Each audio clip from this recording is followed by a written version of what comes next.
All right, Julia, good morning. Thanks for being here, and thanks to all of you for watching this. You're joining us from Iowa, right? You're down in Iowa, over in Correct. Iowa, I Yeah, guess. Coralville, And Iowa. not only are you dealing with the coronavirus as a county, you mentioned that you're in one of the top three counties affected, but the services at your nonprofit are also pretty essential. So you are really in the thick of things.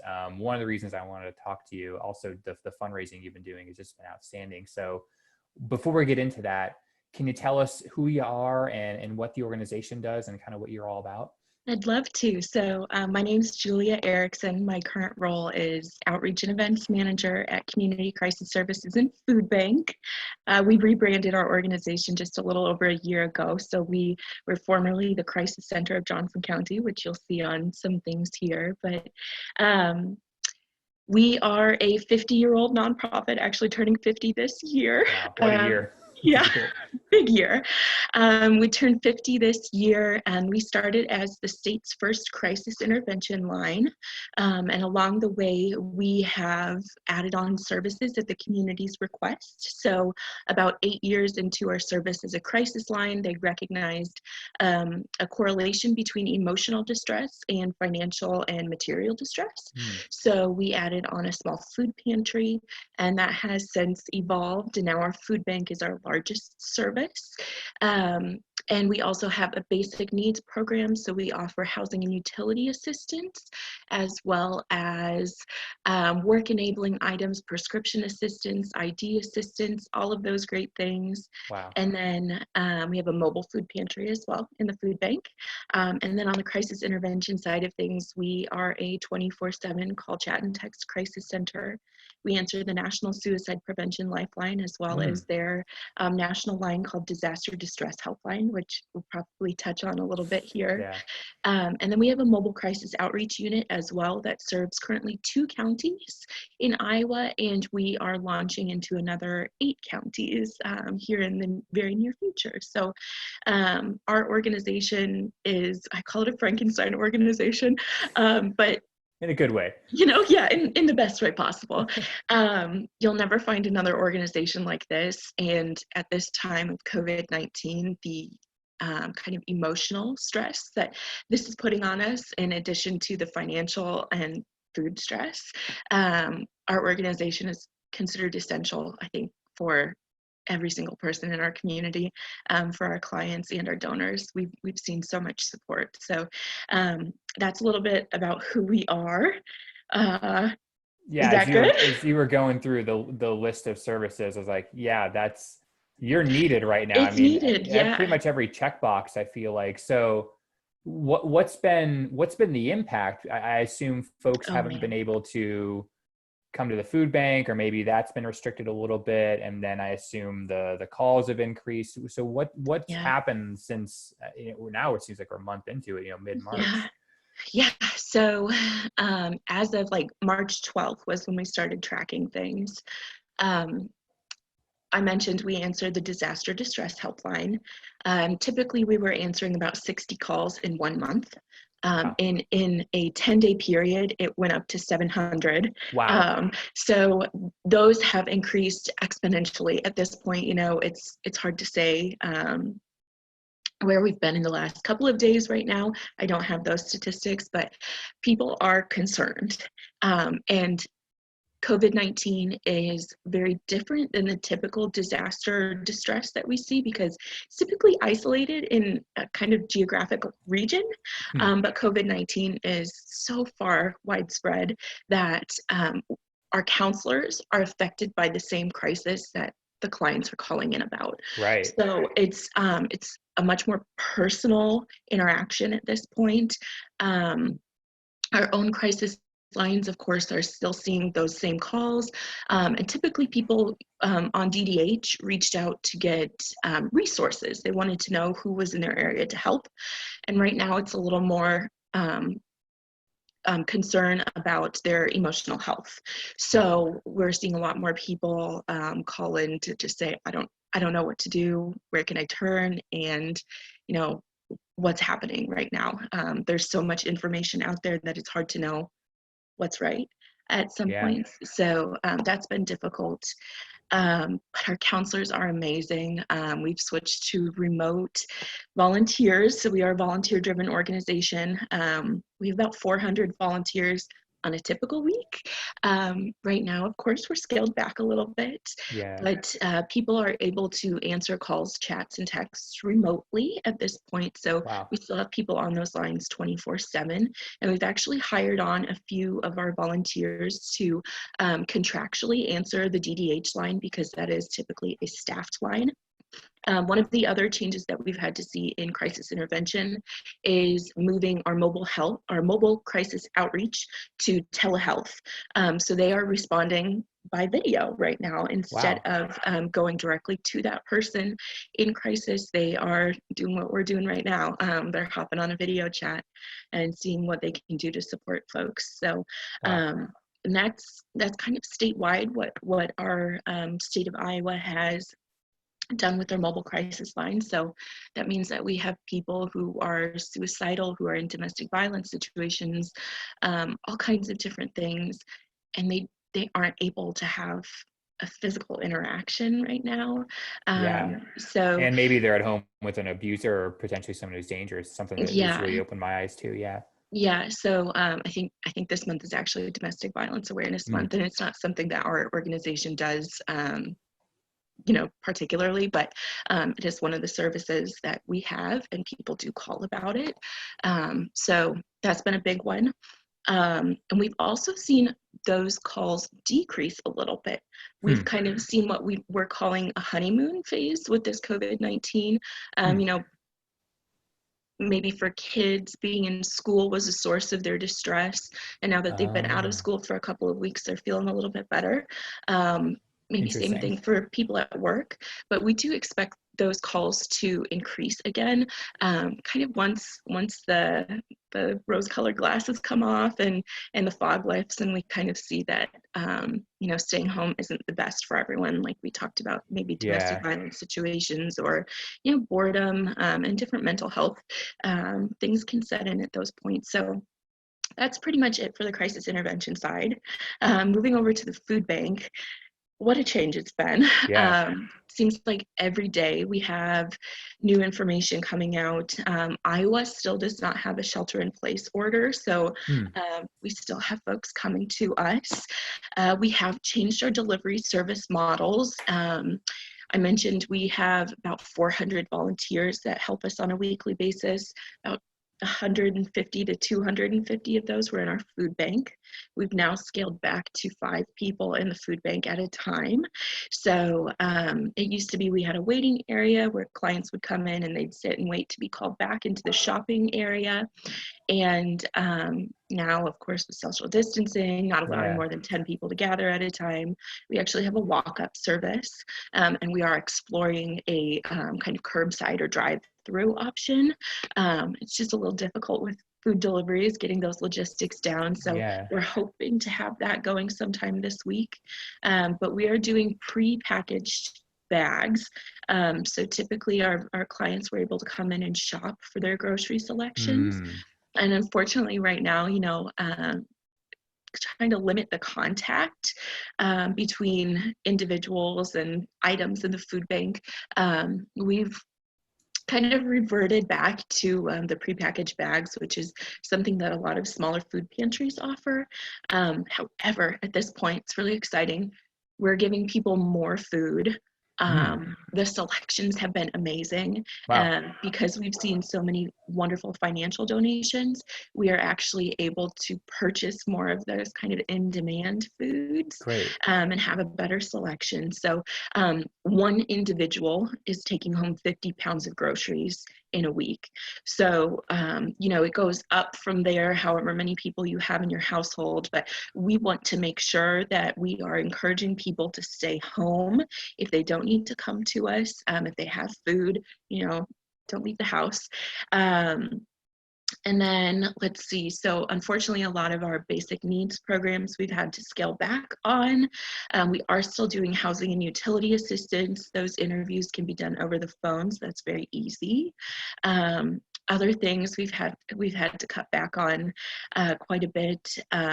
We are doing birth certificates still. Okay. Those birth certificates are a necessity for folks applying for Section 8 housing. So I see. our basic needs coordinator is actually going to the homeless shelter and a couple of the hotels that have rooms available for folks in transient housing, to get them birth certificates, to get them into permanent housing situations. So we have really great collaborations in our community. And that brings us to the next one, which is a food delivery service.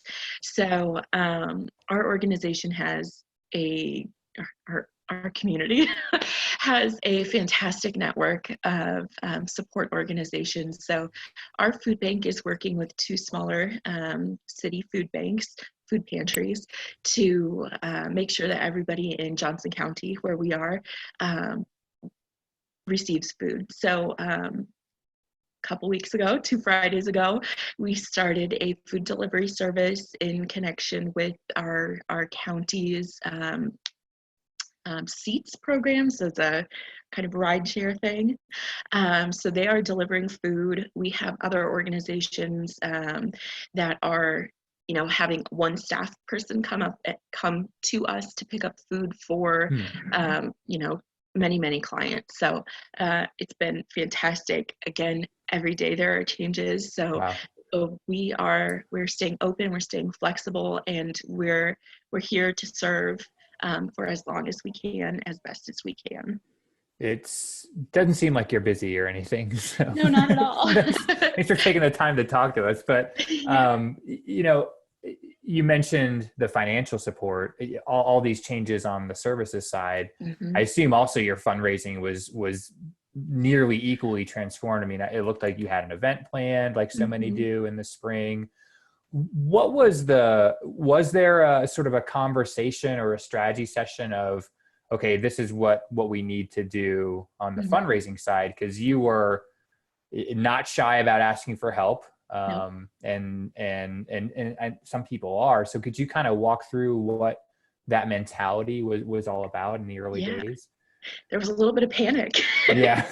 At first, back in early March, when we had the first cases of COVID-19 diagnosed in Johnson County, we were like, "Oh, we can't change the hunger banquet." Our invitations had just hit mailboxes on Saturday, and so we were like, April 22nd, we had this event coming up, and I was like, it's over a month away. This will blow over by then. But then, things started changing, and that's not going to happen anymore. Right. So we made the decision pretty early. Of course, that was when no gatherings of over 500 people, and then it very quickly went down to no gatherings over 10 people. So that decision was kind of made for us, which was nice. And then we had contact with our venue, which is a local hotel, and they were actually ceasing food and beverage service until June 1st, and furthermore closing their hotel rooms indefinitely. So that was kind of, that was it. That was like, okay, we're not doing it in April. We reached out very early on, the same week that COVID-19 started hitting us, to say, what do you have available in June? That would be, it's before the end of the fiscal year, so we would really like to try to make it happen before then. So they were awesome. They gave us a number of dates. We said that one, get it booked. And then things kept changing, and here we are, April 13th. Yeah. And we've decided to move to June. And furthermore, we've decided to move to virtual. Okay. So that is kind of yet to be announced. We're consuming all of the information we can about virtual events. And like you mentioned, Stephen, there's so much information out there, but not many case studies. Yeah. So we're really excited to kind of lead the way for our community in virtual events. And we're really excited about it. We're working with a great local gentleman who's on our board, and we're excited about what this could mean for us. And it kind of takes the limit off of a physical in-person event. So our fundraising goal for the event is $50,000. We have about $25,000 in sponsorships. So we're in the process of reaching out to our sponsors to make sure that they're still interested and still able to support the event. And we're actually excited because a virtual event kind of means they can get a little more benefit. Yeah. So we're kind of trying to figure out what that looks like, and moving forward, how to communicate that with our current donors who, our donor base is 60 plus, so they might not be as into a virtual event as some of our younger donors, but it could also open up a whole new world of donor acquisition for us. So we're really excited about it. Yeah. I hope it turns out well. So I think it will. From what I've seen, from what else you guys are doing, I'm not worried about you. But what's been that, you mentioned the financial support earlier. What has been the response? Because there have been, you've done such a good job, not just explaining all the changes, but saying, hey, we need help. We want to still provide these services. What's been that response from the people you've asked for? It's been amazing. We cry frequently about it. And, we have a very small development staff. We have 3 people on our communications and development team. And we are working very closely together, even though we're a little farther apart right now. We're all working from home and kind of rotating in office days. But we started early, and we let people know that, we tried to be very transparent and said, this could have huge ramifications for our community. We have people that are out of work. We had the largest amount of Americans apply for unemployment in history of that program. And we know that we're going to feel those. People come to us for help. So we've been doing about an email a week, and we've seen an amazing amount of support. I think you had the number a little closer than I did, but we blew our March goal out of the water, and Wow. April, within the first 10 days of April, we hit our monthly goal. Wow. So we know that this is not a short-term thing. The financial ramifications of this pandemic will last much longer than the actual illness does. We're hearing people out of work, and what do you do with your kids at home when you have to provide childcare in addition to trying to work from home? That doesn't work out too well. So either one or the other. And with the mental health side of things, we're just really trying to communicate that we're here for people, no matter what they're feeling. So we've done some press conferences, some blog posts, some different things along those lines to help communicate. The mayor of one of the cities that we serve is doing a community connections video series. So our executive director was the first one on that, and just so much support from that. We've had individuals that are, doing those little virtual concerts and donating to us. Wow. And then last week we had a couple send us $2,400. Because they thought our organization needed the federal stimulus money more than they did. Wow. So, wow. I see. So they transferred their, wow. Yep. Okay. And he is actually going to be writing an op-ed for newspapers, encouraging people to do the same. If they don't need that stimulus money, send it to your favorite charity. So. Wow.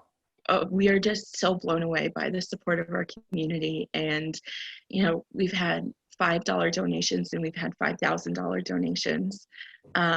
Just every single gift is so heartwarming.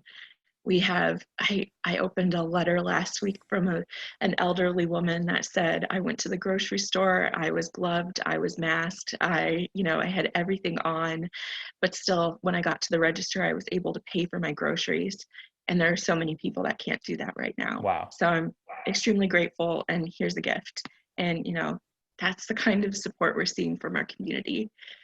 Wow. If you don't ask for help, you won't get the help. So that's very much the mentality that we've been following right now. our executive director and some of our board were very concerned about, pushing the hunger banquet, and, that money, that $50,000 directly sustains the food bank for 6 months out of the year. What are we going to do without that $50,000? Don't worry, it will still come, Yeah, but just not through an event. not through an event the way that we've always done it. But this, oh my gosh, this has just been tremendous. I can't even, believe some days what the support has been like, but we know that this isn't short term, like I said. Yeah. So we will continue updating our donors, because they mean so much to us. They make our organization run. So we're planning to keep with the weekly emails. Hunger Banquet communications will start up again shortly. We're doing Facebook, all of those good things. And then on top of it, we're not able to accept in-kind donations for food and household Right. products. So and that's been a huge hit to the food bank. So having the extra support and being able to purchase 5 pounds of food for every dollar donated has been just amazing. So Wow. What you said about, if you don't ask, you're not going to get it. There seems to be this paradox, right? Where you've got a hard hit community. mhm. So I feel like a lot of organizations in maybe a similar situation are saying, well, we can't ask them for money. They're losing their jobs. They need help. But it seems like there are people in a community that maybe aren't hard hit, and you seem to have tapped into that generosity. So I'm wondering if you could maybe give a pep talk. What would you say to someone that is hesitant about asking for money, regardless of what their services are? I feel like maybe some people watching this would say, well, of course they're raising money, Yeah. look at the services they're providing. But I feel like everyone is essential to their donors, right? Mhm. And you seem to have tapped into that. So, what would you say to maybe a colleague who is, or maybe their board is on the fence and saying, well, we can't ask for money right now. It's inappropriate, or it would be, not a good time. Mhm.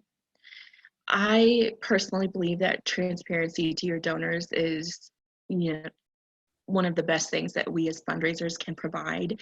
And to just sit there and say, no, we're doing fine, we're going to get through this without you, we don't need the help. People are going to think that their gifts don't matter. Mm. Right now, their gifts matter more than anything in the world.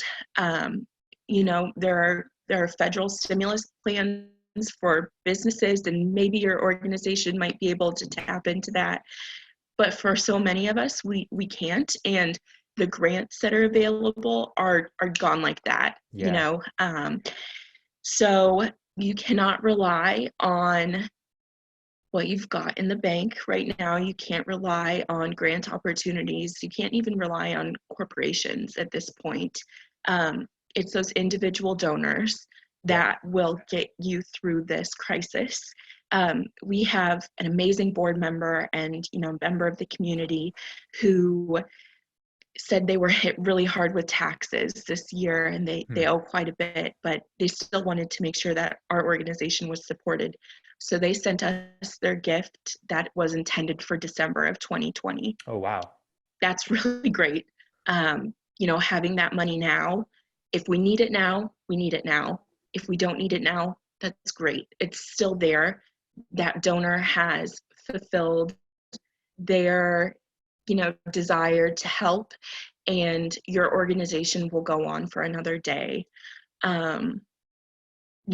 At this point in time, just communicating with our donors, making sure that they know that they are appreciated and their gifts matter. That's one of the most important things to us. So in addition to those weekly communications, we're trying to steward those donors and cultivate those donors. And we're looking at our lapsed donors to see, hey, you haven't given since 2018. Would you consider a gift right now? We could really use it. I love that. Asking our mission circle, our monthly donors, to possibly increase their gift. Great. But more and more, we've seen so many new donors come to the organization. So encouraging your donors to share with their friends. We had a Facebook post go out about or food delivery service. It was shared over 200 times. And Wow. that to me is like just astounding. We, usually it's like a couple likes and maybe a Right. share on posts, but this is what people want to see. They want to see the good that's going on in this really, really crazy time. So as nonprofits, as social service organizations, as arts organizations, all of the above, we need to be there for our community because we're going to start serving clients that have never used our services before. Mm. So those people that have been donors in the past might need to turn to us for support, and we need to make sure that we're there for them. I love it. And I don't think it's an accident that you've raised the, hundreds of thousands of dollars that you have. Just hearing what you said about segmentation, Mm-hmm. asking the monthly donors, the lapsed donors, you're doing it right. So I hope people watching this don't think that this is just some accident that they're successful. I mean, your playbook is what I've been recommending to folks. So Oh, thank great you. job. I mean, Feels keep up the good good. work. You're inspiring to be talking to on a Monday morning. So I've taken up so much of your time. You're super busy, but thank you for sharing your wisdom and encouragement with folks, because I think it will help out a lot of people. Thank you so much for having us. It was a pleasure to meet you virtually, Stephen. Yeah, So you too. And thank you. we'll check in after that virtual event, because Yeah. I'm curious how that goes. I think it'll be dynamite for sure. Awesome. That'd be Well, thanks. great. Hang in Thank you there, so stay much. healthy, Thank you. and we'll talk to you again soon. Thanks to all of Okay. you for watching this.